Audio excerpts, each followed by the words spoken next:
জাতীয় রাজস্ব board NBR এর চলমান অচল অবস্থা নিরসনে এনবিআর ঐক্য পরিষদের সাথে বৈঠকে বসতে যাচ্ছেন অর্থ উপদেষ্টা।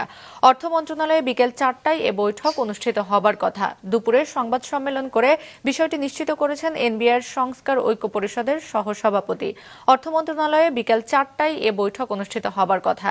এনবিআর সংস্কার ঐক্য পরিষদের সহসভাপতি জানান, তাদের 20 জনের একটি প্রতিনিধি দল এ বৈঠকে অংশ নেবে।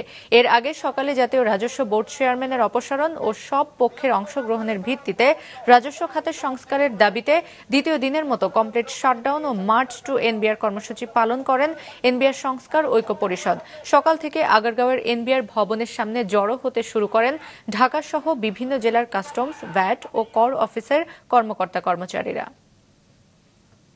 আশা করছি বিকাল 4টায় সচিবালয়ে মাননীয় অর্থ উপদেষ্টা দপ্তরে আমরা বসবো এবং সেখানে যে আলোচনা হবে আমাদের দাবি দেওয়া উপস্থাপন করব এবং মাননীয় অর্থ উপদেষ্টা মহোদয়ের সাথে তার সাথে আলোচনা শেষে আমরা আবার এনবিআর প্রাঙ্গণে ফিরে আসবো।